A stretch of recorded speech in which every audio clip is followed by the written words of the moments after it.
Hello, everyone, and welcome to the Happiness Journey with Dr. Dan podcast, where every journey is worth living. My name is Dr. Dan, and I'm your host for today's episode. I'm a bilingual neurolinguistic programming and cognitive behavior psychotherapist specializing in anger management issues, both court-appointed and private, marriage counseling using the EFT method, dissociative disorders, narcissistic personality disorders, depression, anxiety, dream analysis, and so provide life, business, and retirement coaching support. I provide individual one-on-one session in both French or English, and also do group settings. If you need any assistance, reach out to DMB Therapy and Coaching Services at 301-325-1550, and our website can be found at lifecoach.drdanamzallag.com.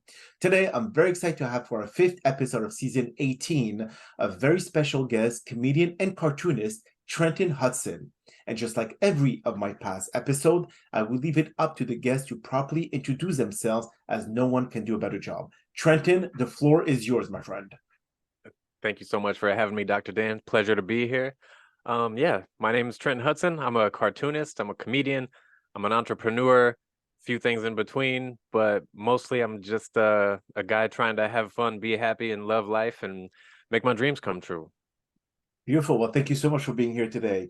So before this podcast, before the recording, I know you and we spoke a little bit about a few of the healthcare that you had, two consecutive heart attack at a very, very young age. So if you could just tell our listeners about the health challenges that you faced when you were young, and what caused it, and what made you, or how did you change your life to be able to get to where you are here today?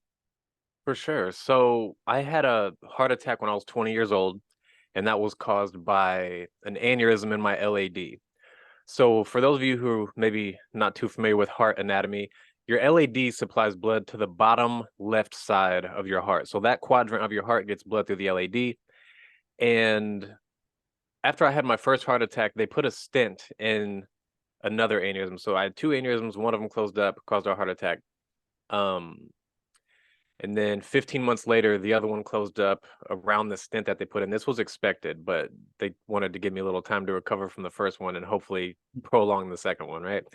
And this was something that we don't know if it was something from birth or something that developed later in life. But after the two heart attacks, or actually before the two heart attacks, my heart was already developing arteries around the LAD. So developing new feeder arteries around that. So the bottom left half of my heart, no blood flow through the LAD whatsoever, and I still have completely normal heart function, normal blood flow. It's just not flowing through that. But you know, the human body is amazing. I didn't even know that that was possible to happen until it happened to me.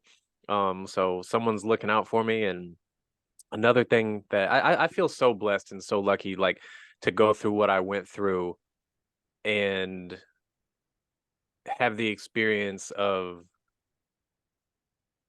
I don't think I'm lucky that I had a heart attack, but I think I'm lucky that I had the type of heart attack that I did, because Mhm. whenever you have a heart attack, whatever damage is done to your heart, that's permanent. Your heart doesn't heal from the bruising, whatever, you've got to live with that. And in my case, after having two heart attacks, my heart sustained almost no damage, almost no bruising. A couple years ago, we did like every test in the book. We did the 3D imaging, we did blood tests, the stress test, the treadmill test. We did the oh, what's the one where like they do when you're looking at a baby? Uh, what's it called? Help me out here. When you look at a baby, like Yeah, whenever they look at the for the women, when the yeah on the little screen where you can see yeah, actually. the 3D, yeah, oh god, Yeah, man. why am I drawing a blank? I can't think of what it's called. But either way, so the typical where you can see inside. We did that too, and the tech is like sitting here looking around. He's looking at my heart forever. It took him like 40 minutes, 45 minutes to even find any damage at all. And he's just like, whoa, like you're like the luckiest dude in the world. It's like, you see this little spot? That's all the damage that your heart sustained from two heart attacks. So very blessed to make it out very almost unscathed after those two incidences. But it wasn't something that, like, I wasn't really living unhealthy by any means. I've always been a very active. I've always played sports growing up. I've always been in great shape, take care of myself, eat well.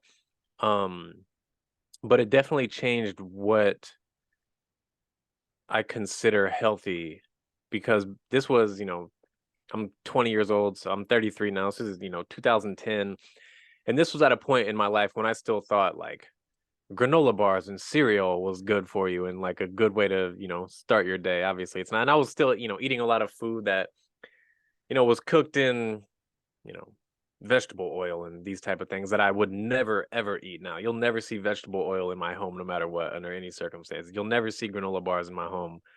Um so now it's, more so I being a comedian, me and my brothers make fun of each other for everything. Even when I was in the hospital, not knowing what's going to happen because I have a heart attack. We don't know what the long term looks like. Me and my brothers still had jokes about that. Um and then the jokes start coming of I'm going to be the first one to die. Okay.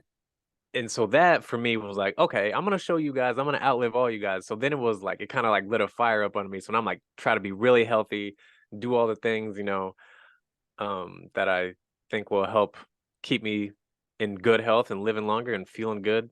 So I'm very aware of, my body, what it responds well to, what it doesn't respond well to.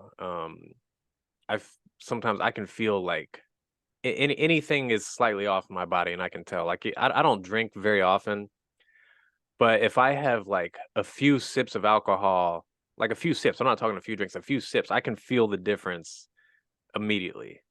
Um so I just really enjoy feeling good. And so that's kind of why I do the things that I do, not just longevity, but I love just waking up every day full of energy, feeling great. And once I like really started getting really into health and very aware of what I eat, my sleeping habits, that's a big one too. Sleep is huge for me. Now I like always make sure I get to bed early. I used to stay up super late every night. Now it's like, nah, I got to get to bed. It's like, oh, I like rush to bed.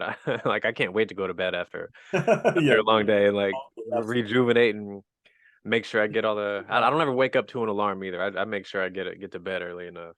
Did you eliminate all the meat or anything that has to have with cholesterol or anything of that sort? Did you become vegetarian or vegan because of what happened? Or do you feel that you took life for granted in the past, and when this happened, the heart attacks, then you start realizing that life is so fragile and you start changing your whole perspective? Absolutely changing my whole perspective. I've experimented with diet here and there on different things. Me personally, I don't think the vegan option is right for me. Okay. I um I like to do a vegan cleanse every now and again, but I don't believe that it's the way to go for long-term uh sustainable, like for over the course of a lifetime. I'd like to do it for, maybe a month at a time. Mhm. And I like to fast a lot. I love fasting. I do extended fasting. I'm not really much on the intermittent, but I like to fast anywhere from 1 to 3 days. I have done a 5 day before, and Okay. I just do water and salt. But the perspective, that's the interesting thing. Um, when you're 20 years old and you have a heart attack and you don't know what the long term outlook is going to be, you have no idea whether if this is going to happen again in a few months or 50 years from now, or nothing's ever going to happen again, or am I even gonna like make it out of this hospital? Like those are kind of the questions that you're dealing with on day one, day two, and day three in the hospital. Um, so when you're forced to face that at such a young age, you really appreciate time so much because we all have to live with the reality of 15 seconds from now, you could faint and wake up in a hospital and a doctor tell you you have leukemia or something wrong with you that could make you faint and wake up in a hospital, right? We all live with that reality, but we don't live as if that's our reality. We live as if, most of the time we have tomorrow. We live like tomorrow's promised and it's not. Not sure. Um, so for me, having to go through that and understand that, like really understand it and feel it, that this can all be over any minute. And it's like, dang, I got so many things I want to do before that happens. So let's hurry up and get moving just in case.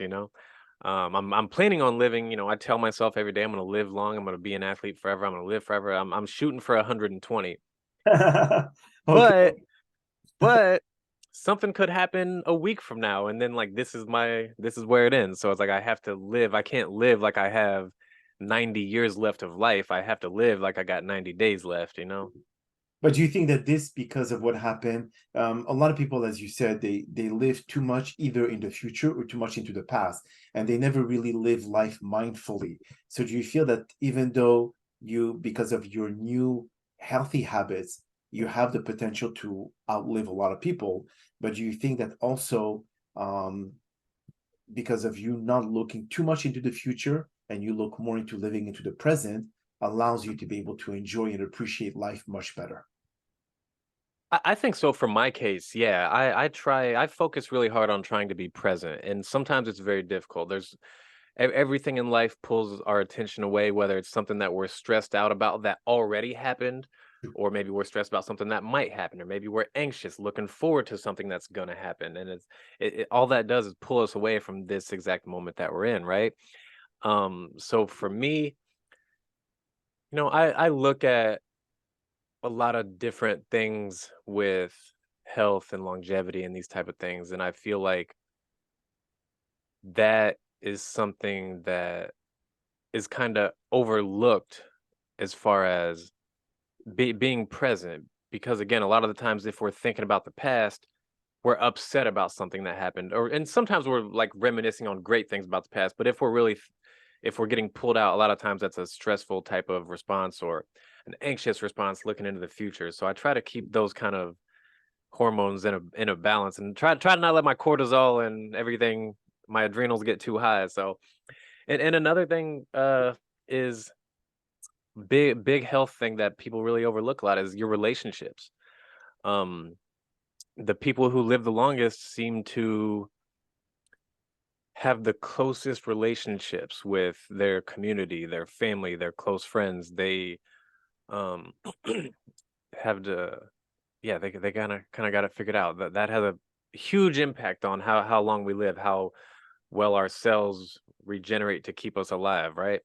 Um, so yeah, that's important for me too. My family is everything, and I try to keep those relationships really tight. I'm one of five all boys in the family. They're only Oh 7 years wow, from oldest to youngest. a lot of Um, testosterone so there. yeah, our house was a circus growing up, man. But we're best friends, man. We're all like this. So That is beautiful. that's helpful too. So I feel like I'm really blessed. I got to be born into a family that's so tight, and got to be born into a big family.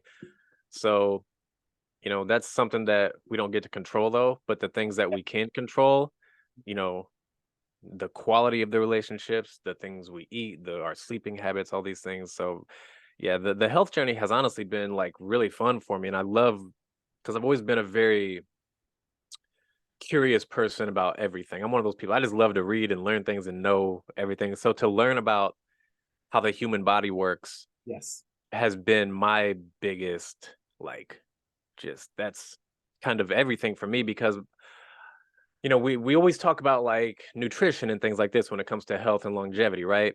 Mhm. um and I tell people all the time, like, we all have these skewed ideas of what's healthy when it comes to eating, because you can study nutrition, so you can study a food and be like, okay, this food has this and this, these are all good for you, but that doesn't mean that your body is actually going to absorb those nutrients that are in that food, and a lot of other different various factors like that too. It's all about kind of how that reacts in our body. um so I've learned a lot about how the body works and these type of things, and it's funny that you bring up like the foods that are with cholesterol and this and that. And honestly, like, I eat a ton of red meat and eggs. I eat the most cholesterol rich food that there is. I eat 3 to 6 eggs every day. I eat red meat every day, But and my sorry, go ahead. then again, sorry to interrupt you, Trenton. When it comes to cholesterol, it's also hereditary. I mean, people can Correct, be very correct. healthy and eat no fat whatsoever, and then still have a high cholesterol over 200 and high triglyceride. So I Right. think the cholesterol is more hereditary than actually from the Mhm. food, because it depends on how the body processes that. Definitely, definitely. So And here's another thing I've found is that I've read a lot lately about how insulin affects everything in our body. yes, How our body uses insulin to metabolize and carry cholesterol to the parts of our body where it's needed, right? yes, So, if you take the standard American diet, everything is a sugar high roller coaster. We wake up and we eat pastries at Starbucks and Yes. have a coffee with sugar in it. And then we have maybe some real food at some point, but then a granola bar in the afternoon, also packed with sugar and loaded with high fructose corn syrup and all the things. And it's like, so all day long, as an American, our insulin levels are spiked because it's trying to balance our blood sugar. Correct. Exactly. So, and then so I'm like learning all this and trying to understand all this. I'm like, okay, what should insulin be used for when it's not stabilizing our blood sugar? Turns out a lot of things. So when your body is using insulin to balance your blood sugar instead of do things like synthesize cholesterol and go and a ton of other things like. And another thing that is interesting is I didn't even realize this until probably a couple months ago, is that insulin is a hormone. So all your hormones work together. So if one of them is off, the others are going to be off. That's just how the endocrine system works. Mhm. So there's all these factors that are affecting how our bodies work properly or improperly. And so it's like, if you can just avoid sugar, most of your problems will Resolve. start to diminish. And Correct. that's why, like, I talk to so many people and like, oh, I started eating vegan, or oh, I went on carnivore diet. And it's like, okay, well, everyone, or it's like, oh, I'm doing keto or whatever it is. It's like all these people are like, I felt so much better. It's like, okay, well, it seems like the common denominator is you all quit eating food that is man-made and you just started eating real food and everyone feels better. Mhm. So But I try. Go then again, ahead. go to the basics. I mean, you mentioned something quite interesting about the fasting for 3 or 4 days. Now, in the past, you would agree that it is not just us, but you went a bit further and you got informed. You did some research, but Hmm. we're being blasted with misinformation Yeah. by Oh yeah. the community, by the pharmaceutical community, by everyone. Hmm. And it says, oh yeah, eat frequently so you could actually accelerate your metabolism and everything Hmm. will go good. You'll be able to lose fat. But the thing is, people don't understand that what calorie you bring into the body and what calorie comes out, if you have a deficit, you'll lose weight. If you have too Hmm. much of it, you'll gain weight. This is Yeah. basic math. We know Yeah. 3 calorie, Yeah. 1 pound. Again, basic math. But Hmm. because I practice intermittent fasting, okay, I've been doing Hmm. it for 6 years. I tried the 7 day fast, I tried the 5 day fast, the 72-hour fast, and all. But I feel that eating once a day, the pancreas will secrete insulin one time and not several times, Hmm. like 6, 7 times a day. This is Yeah. counterproductive, or even you're putting too much pressure or too much work on the pancreas to secrete insulin. Let it Hmm. rest. And like you said, if Yeah. you focus on secreting insulin, it will be able to take care of other things that it was meant to take care of. Exactly. So, Exactly. but people don't seem to understand it. Yeah, the keto diet, how long can you go with under 20 grams of carbohydrate a day? It's not sustainable. It is. I tell people all the time, so like, and not granted, I'm always open to the possibility of being wrong. I don't have all the answers, but I'm looking for them. And sometimes new information comes across. But for me, it's like, I think keto is absolutely awful because our brains use sugar for energy. Absolutely, Your yeah. brain uses sugar. So when your brain doesn't get sugar, it tells your liver, hey, make some ketones because I need energy up here. Your Correct. liver doesn't want to make ketones. It only does it when it has to. Mhm. It's the same with cholesterol. Your liver will also make cholesterol. If Correct. you're not eating enough cholesterol, your liver makes it. Mhm. So again, your liver doesn't want to make cholesterol. It The wants thing to is the HDL. filter your blood, right? I said liver doesn't want to make cholesterol. It wants to filter your blood, right? That's correct. So Yeah, when so you're you're asking, telling your liver to, hey, make ketones or hey, make cholesterol, you're putting extra stress on your liver that it doesn't want, but it will do it because the liver is like a powerhouse of it'll do whatever it needs to do pretty much to keep you healthy and alive. that's correct. And the thing is that as you know, it is our responsibility, Trenton, to be able to do the research that we need, and also what works for us. What if, let's say, For someone sure. is 50 pounds doing keto diet, and Hmm. doesn't mean that it's going to work for you. Like a Yeah. bodybuilder, they need 300 or 400 grams of carbohydrate a day, Yeah. the level of energy that they need to be able to go and lift the 300, 400 pounds that they need to lift. So Hmm. I think someone who's overactive or like hyperactive or doing a lot of exercise, they need more sugar because the brain will Yeah. require that carbohydrate to transform into the glucose, etc. So again, Hmm. it's all about what works for you. And if you don't know about what your body needs, Hmm. then you're going into trouble. Exactly, man. That was why I had to start learning about how the human body works, because all this stuff about, yeah, man, a broccoli might like be good for you, but you have to eat like 10 plates of broccoli To to get it get up. the amount of like protein that's in like a 4 ounce beef patty, right? So it's like, and not great. Broccoli's like a great side dish, but yeah, I'm not gonna make a meal out of No, you can. Okay. I'm not gonna make a meal out of something green. No, it's only like an addition to what you have to eat. But for me, I Yeah, eat red meat. I just don't. I haven't eaten yeah. red meat for many, many years. So I Mm-hmm. replace with tofu. I replace Mm-hmm. fish. So I'm Mm-hmm. not vegetarian or vegan. I'm Yeah. pescatarian. Okay, so Okay. I'll eat all that, but I have to find other source of protein to be able to Yeah. body. That's a given. I know that Yeah. red meat is really has the highest amount, but again, Mm-hmm. all about what are the good protein or the like amino three or omega Mm-hmm. 3 fatty acids, Yeah. Yeah. Yeah. HDL. So Mm-hmm. be careful about the bad cholesterol and the good cholesterol. But then again, Yeah. it's all about heart health. And what heart health is cardiovascular exercise. And that Yeah. is your I would say resistance on how the body pumps or how the heart pumps blood and to be able to Mm-hmm. sustain you for many, many years. Something you mentioned, like and you're so right, because it's so important for all of us to understand what's best for us individually. Like I've noticed whenever I'm not eating a lot of red meat, my body craves it. Mhm. And not everyone may go through that. You may crave chicken or fish. Your body may react better to whatever it is, like some people, but yeah, I'm definitely big on we should definitely be eating animals. I feel like if, every mammal in the world has cholesterol. Yes. So we have it for a reason. So like another thing, every cell in our body is encased in cholesterol. Our brain is like 20% cholesterol. So I've seen evidence. Now we need more research in this field for sure regarding Alzheimer's and these things, but I've seen a lot of evidence coming out lately linking low cholesterol diets to Alzheimer's. And it's funny, you can see like as we start to push a low cholesterol diet and our cholesterol consumption is going down, same time these degenerative brain disorders are going up.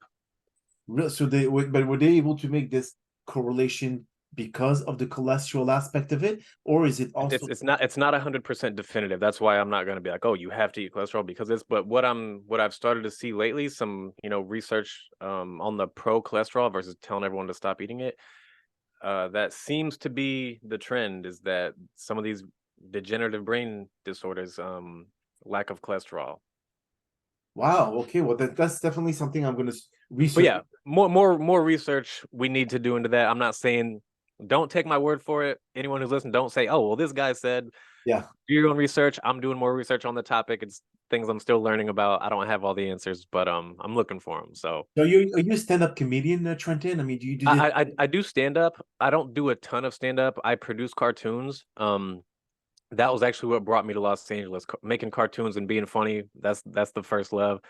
Um, my brothers and I have a small production company, and we release a ton of content online under our brand RiOT Comedy. So you can go to riotcomedy.com. You can find RiOT Comedy on Instagram or TikTok, Facebook, wherever you like to consume funny quick videos.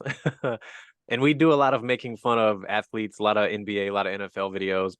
We also make fun of pop culture, whatever's going on in news, politics, whatever's funny and trending and we can make a joke out of. We like to make fun of what's actually going on in the world. Oh wow, that's really a pretty interesting angle. Do Yeah. you get any backslash because of that, or people are getting offended? Yeah, a little bit. A Okay. little bit. But the thing is, we've never had somebody that we made fun of reach out and be offended. It's always like, so basketball show, right? If we do an episode making fun of LeBron or Michael Jordan, their fans are in there like throwing fits. Okay. It's funny because like we'll do an episode making fun of LeBron, and then there'll be like a ton of LeBron fans in our thing, be like, oh, clearly a Jordan fan made this. Then they're just like talking smack, right? And then we'll do a Jordan video 2 weeks later, and it's like, oh, clearly a LeBron fan made this. It's Yes, like yes, yes. we make fun of everyone. We ain't playing favorites over here. So those Everyone can get like it. are they animated cartoons or are they Mhm. you have a narrative and you explain what the drawings is all about. Yeah, fully animated. It's not like comic book style. So yeah, fully animated. Just like, we actually have a really high quality production. It's like TV quality. We just, instead of doing 22-minute episode, you got attention spans are getting shorter. So lately we've been doing like 30-second videos. Okay. But sometimes they go up to 4, maybe 5 minutes on the website, where we got a little bit of leeway to hold that attention longer versus someone like continuously swiping on a Instagram feed or something. Is it the same kind of humor as Family Guy? Yeah. Okay. Yeah. It's Family Guy. It's very South Park, very Uh, Family Guy. Definitely not for kids. If you got little ones, anyone listening, if you're gonna watch RiOT Comedy, watch it yourself before you let your kids watch.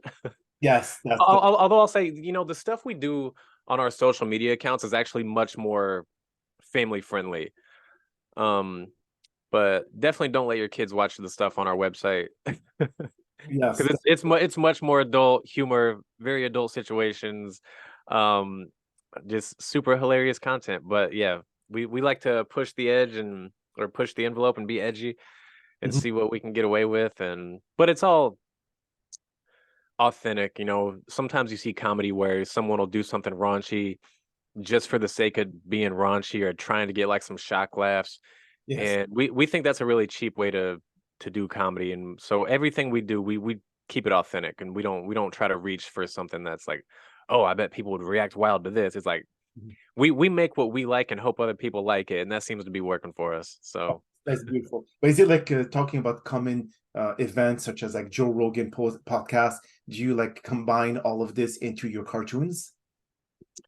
it's more so so an example. Let's stick with the sports example, because that's what most of our content centers around. If someone gets traded, right? Let's say James Harden gets traded. We're gonna have an episode out about it tomorrow, and then we'll do a parody making fun of kind of how South Park does with their reality whenever they like to make fun of. So yeah, it's kind of on that similar note.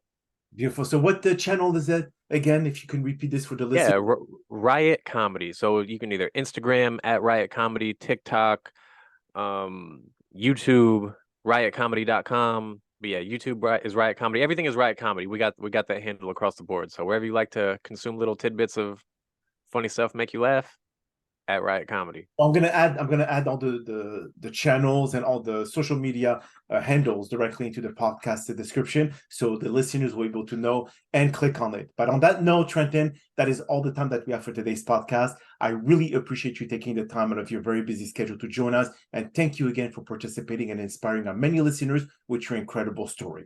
Now, we hope that you've all enjoyed today's episode, and I'm also very excited about the many upcoming guests that we have scheduled for season 18 of the Happiness Journey podcast, filled with inspirational stories just like the one that you listened today.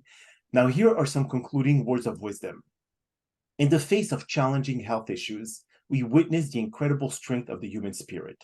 It reflects our unwavering resilience in times of adversity. Many individuals overcome formidable health obstacles, proving that the human spirit can triumph over great odds. Their stories are not just about survival, but more about triumph, resilience, and enduring hope. These brave individuals inspire us to face our own challenges with determination and hope.